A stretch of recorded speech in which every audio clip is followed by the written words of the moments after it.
कैसे हो आप सब। स्वागत है आपका आपके अपने YouTube चैनल स्टडी विद आसू में। सो स्टूडेंट्स, इस वाली वीडियो में हम बात करने वाले हैं सूट एंड रूट डेवलपमेंट में, जो कि उसमें आते हैं shoot and root apical meristem के बारे में हम बात करेंगे। किस प्रकार से डेवलपमेंट उनका होता है, उसमें है वो कौन से जीन है, वो किस प्रकार से है वो SM and organ initialization and organ development है, वो कौन से जीन इन्वॉल्व होते हैं, प्रोटीन्स इन्वॉल्व होते हैं, सारी हम डिस्कस करने वाले हैं इस वाली वीडियो में। एंड जैसा कि आप इमेज इसका देख रहे हो, आप रूट का इमेज देख रहे हो, एंड इसमें हम इसी से शुरू करते हैं रूट एपिकल मेरिस्टेम का। ओके, सो रूट और भी इनमें जो भी डेवलपमेंट शुरू से जब चलता आता है, जायगोट, बाद में heart shape and torpedo and mature stage, वो वाली स्टेज भी आती है। वो डेवलपमेंट वो अलग हमने वीडियो बनाई है इस डेवलपमेंट बायोलॉजी की प्लेलिस्ट में, जाके आप देख सकते हो चैनल पे।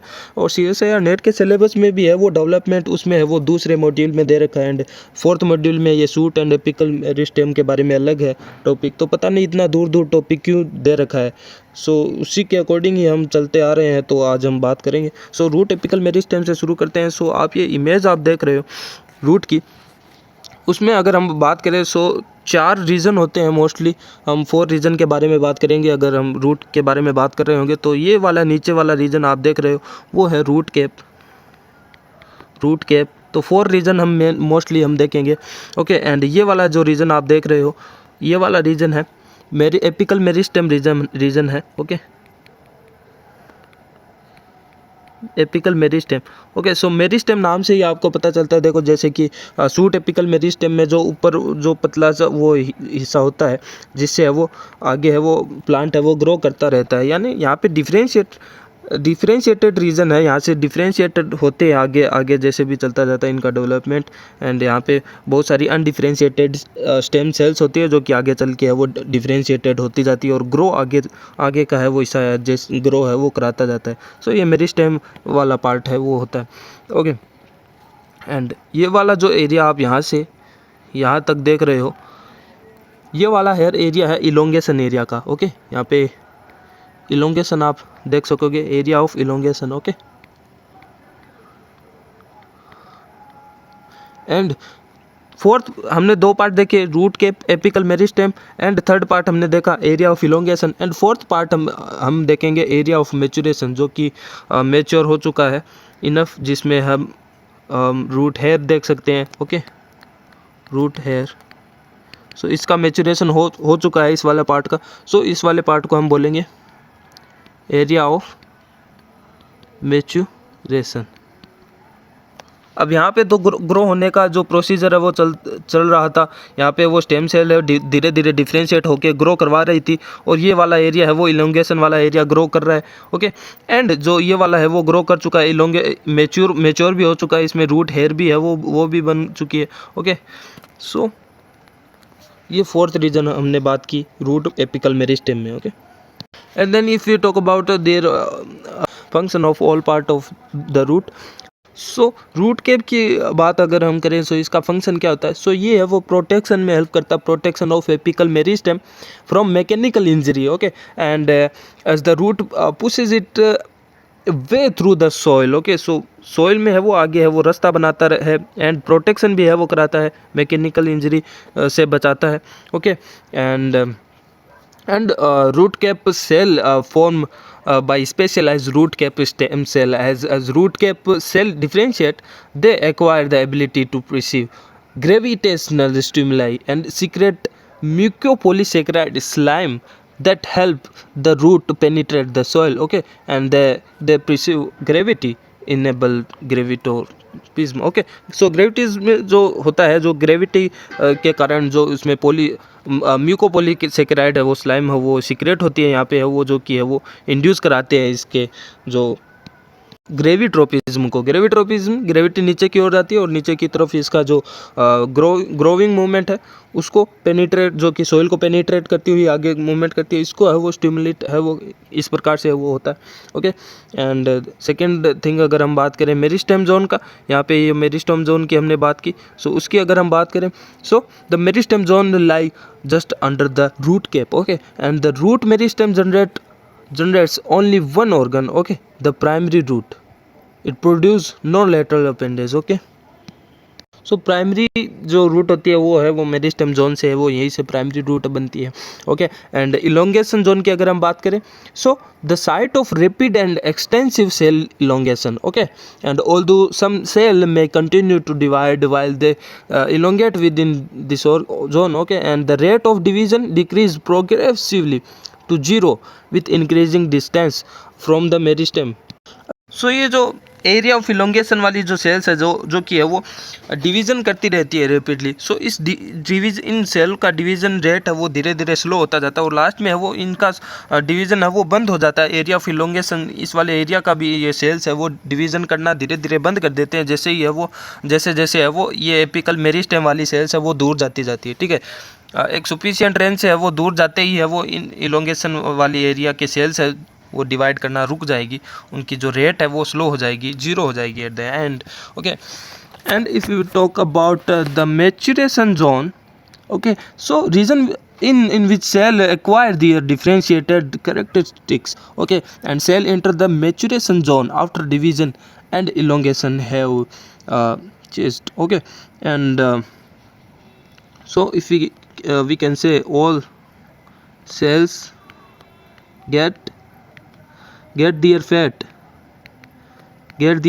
or become differentiated. Okay, and yeah, okay, and differentiation may being much earlier. Okay, and but cell do not achieve the mature state until they reach this zone. Okay, so यहाँ की sales है वो पहले ही बन जाती है, लेकिन वो मेच्योर सेल्स है वो जैसे कि यहाँ पे डिवीज़न जो रूट का बनना यहाँ से शुरू हो रहा है मान लो, सो ये वाली सेल्स है वो मेच्योर जोन में ही होगी शुरू वाली, लेकिन ये वाली सेल है वो मेच्योर एरिया में कब आएगी, जब है वो इन सेल से वो रूट हेयर भी बन जाएगी और सारी सेल्स है वो डिवाइड करना बंद कर जाएगी और एकदम से डिफ्रेंशिएट हो जाएगी, अपना फेट गेन कर लेगी।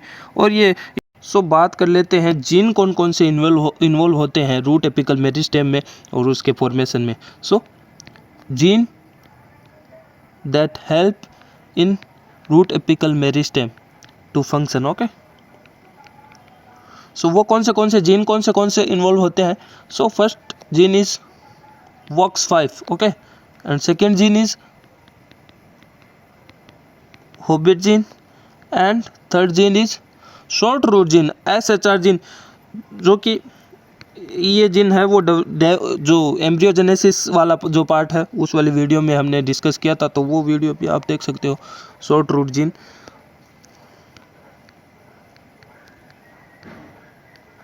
And fourth gene is scarecrow gene, इसके बारे में भी हमने डिस्कस किया उस वाली वीडियो में। सो इसीलिए वो वाली वीडियो है वो बहुत ही ज़्यादा इंपॉर्टेंट बन जाती है, क्योंकि वो वाली वीडियो देख लेंगे तो आपके दो कंसेप्ट है वो क्लियर हो जाएंगे। एम्ब्रियोजेनेसिस का वीडियो आप जाके वो प्लेलिस्ट में देख सकते हो चैनल पे। ओके, मैं आई बटन पे दे दूंगा। एंड PLT1 यानी प्लेथोरा जीन। ओके, सो ये प्लेथोरा जीन। इन शॉर्ट अगर मैं short root gene, SHR gene and scared root gene, जो कि उसको हम शॉर्ट में बोल सकते हैं SHR। ओके, सो SHR हम इसको बोल रहे हैं SHR। ओके, एंड हम बोल सकते हैं SCR स्क्रेड जीन को SCR। ओके, सो इसके अगर फॉर्मेशन की अगर बात करें, इन दोनों का फॉर्मेशन होता है, फंक्शन होता है in ground tissue development. Okay, and cortical and endodermal layer formation का इनका फंक्शन होता है, जो रेडियल टिश्यू पैटर्निंग में इसका है वो रोल होता है। सो हमने क्या बताया, एंडोडर्मल लेयर एंड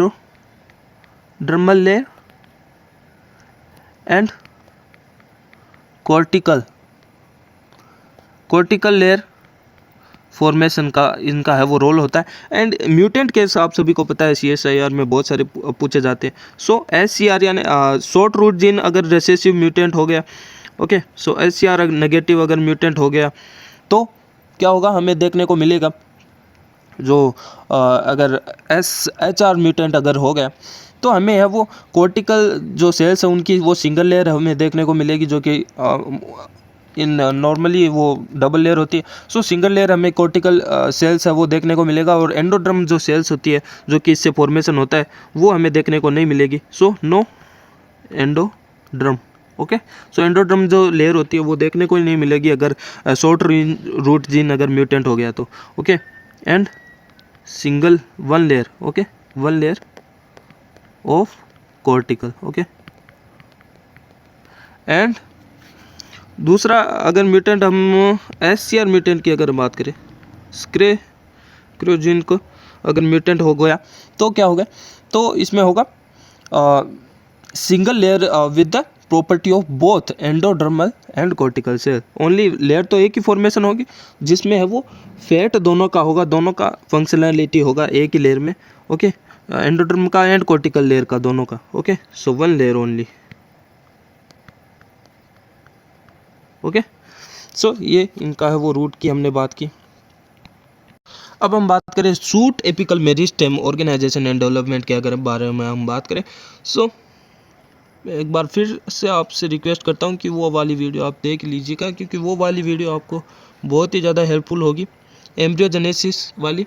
ठीक है, क्योंकि इसमें जो एम्ब्रियो से जब ये दोनों root and shoot apical meristem, root and shoot apical जो वाला जो पार्ट्स है वो बनते हैं, उसमें कौन से जीन इन्वॉल्व होते हैं उनमें डिटेल में हमने बात की थी उस वाली वीडियो में। ओके, सो जैसे कि हमने ये शूट एपिकल मेरिस्टेम वाला पार्ट बनाया है, ओके, कोटाइलिडोन का। सो इसमें जो 3 लेयर होती देखी जाती है शूट एपिकल मेरिस्टेम में, यहाँ पे L1 layer, first layer first and layer second and layer third.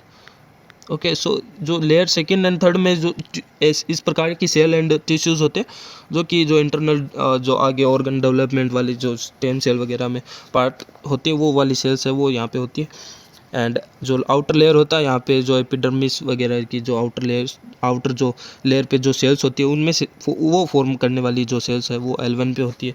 Okay, and यहाँ पे जीन की बात करें, genes involve in shoot apical meristem.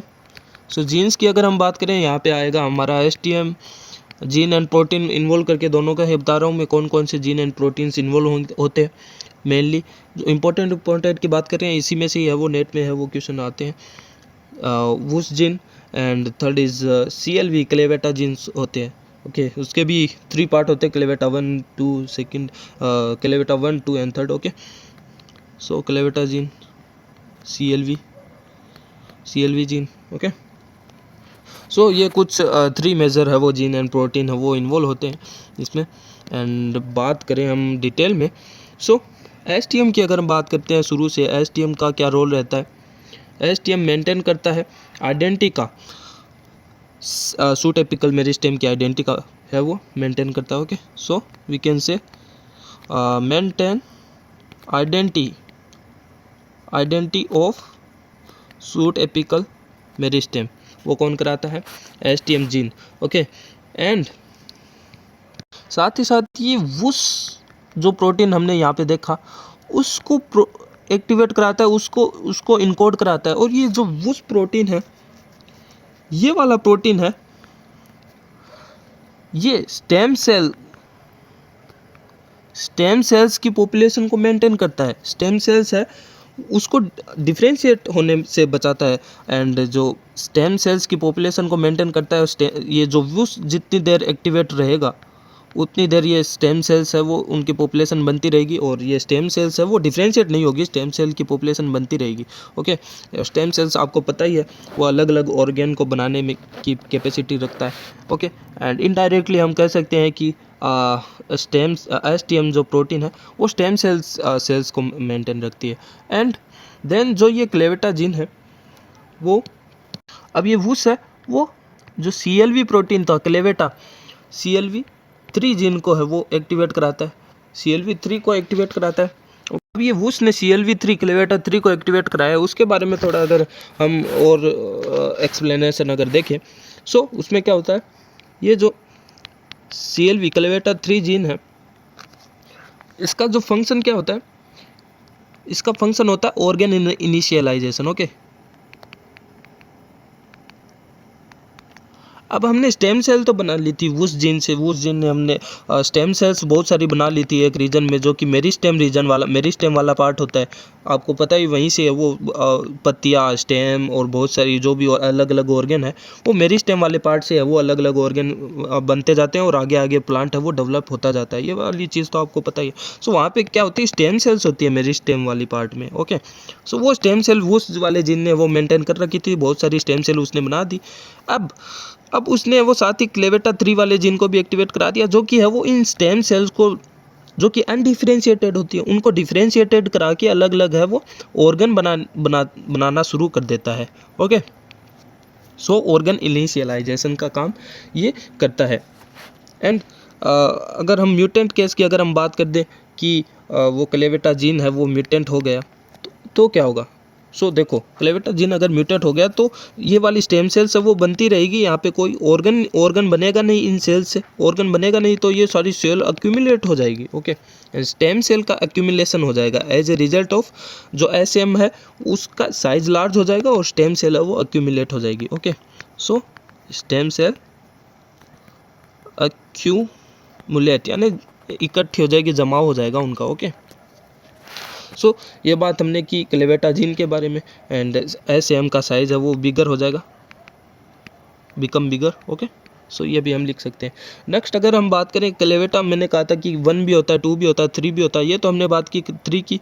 And क्लेवेटा 1 की अगर हम बात करें, क्लेवेटा 1 का, ये क्लेवेटा 1 है वो RTK रिसेप्टर होता है। ठीक है, रिसेप्टर टायरोसिन काइनेज रिसेप्टर होता है, आपको सभी को पता है टायरोसिन काइनेज रिसेप्टर का क्या काम होता है। काइनेज एक्टिविटी होती है साइटोसिल डोमेन में, ये डायमेराइजेशन वगैरह अलग अलग इसके फंक्शन होते हैं, किस प्रकार से ये काम करता है। सो उसका जो लिगेंड होता है, अब ऑब्वियसली ये मान लो कोई RTK रिसेप्टर है, RTK रिसेप्टर है मान लो ये, सो उसके लिए, उसको फंक्शन के लिए एक लिगेंड तो ज़रूरी होगा ना, ये लाइगेंड तो आवश्यक होगा ना। इस लाइगेंड को कौन बनाता है, इस लाइगेंड को फॉर्म करवाता है क्लेवेटा 3। ओके, सो ये जो अपना क्लेवेटा,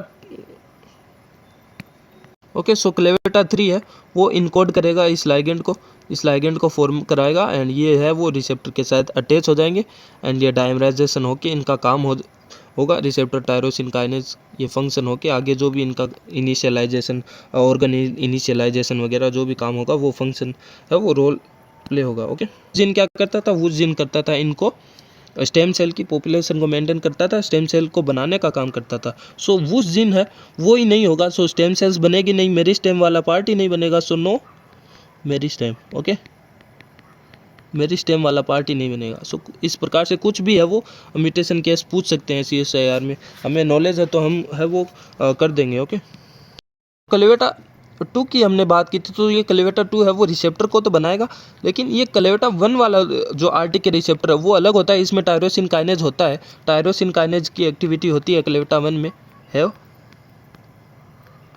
टायरोसिन काइनेज एक्टिविटी। ओके, सो लेकिन जो क्लेवेटा 2 से जो रिसेप्टर बनेगा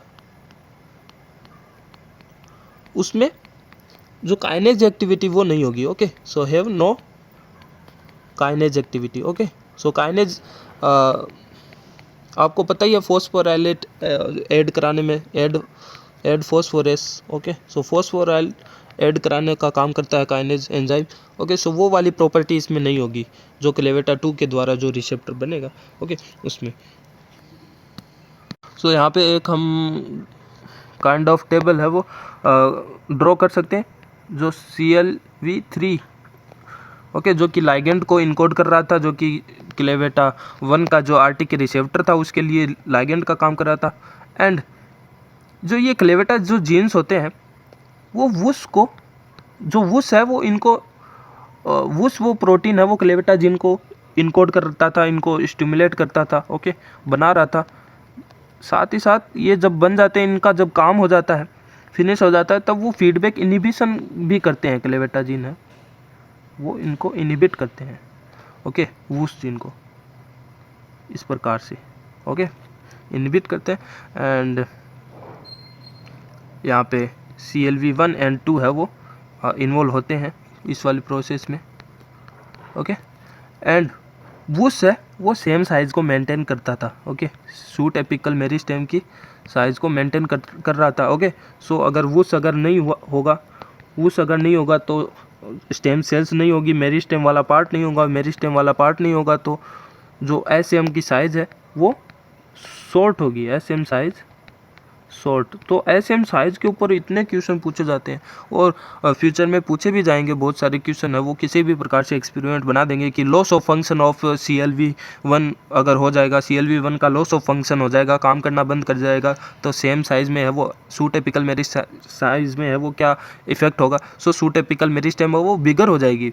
ओके, सो बिगर क्यों होगी वो भी आपको पता है, क्योंकि CLAVATA1 जीन है वो ऑर्गन को इनिशियलाइजेशन में हेल्प कर रहा था, जो कि स्टेम सेल्स थी उनको डिफरेंशिएट करा के है वो ऑर्गन बना रहा था। सो वो वही CLAVATA1 जीन ही नहीं होगा, सो वुस है वो उसको इनिबिट नहीं होगा। पहली बात तो CLAVATA1 अगर नहीं होगा तो वुस भी इनिबिट नहीं होगा, सो वुस काम करता रहेगा तो उसकी स्टेम सेल्स है वो अक्यूमुलेट होती रहेगी तो उसका एसएम साइज है वो बिगर हो जाएगा। सो इस प्रकार से कुछ भी क्वेश्चन बन सकते हैं। Okay, gain of function of clavata gene, gain of function हो जाएगा तो क्या होगा। सो जैसे ही वो स्टेम सेल बनाएगा, उस बनते ही है वो उनकी जो सेल्स है वो डिफ्रेंशिएट हो जाएगी, ऑर्गन बना लेगी, तो जो सेम साइज है वो रिड्यूस हो जाएगा। सूट एपिकल जो मेरिस्टेम वाला जो साइज है वो रिड्यूस हो जाएगा, शॉर्ट हो जाएगा। सो इस प्रकार से बहुत सारे क्वेश्चन है वो बनते हैं और बनते जाएंगे। सो आपकी नॉलेज इसी प्रकार से माइंड सेट होगा तो सारे क्वेश्चन आप सोल्व कर पाओगे। ओके, सो इससे बाहर मोस्टली नहीं आता, इसी के अराउंड है वो चक्कर काटते काटते ये CSI और वो क्वेश्चन पूछता है। ओके, सो वीडियो है वो एम्ब्रियोजेनेसिस वाला भी आप देख लेना। ओके, आई बटन पे मैं दे दूंगा। Okay, so okay, bye bye.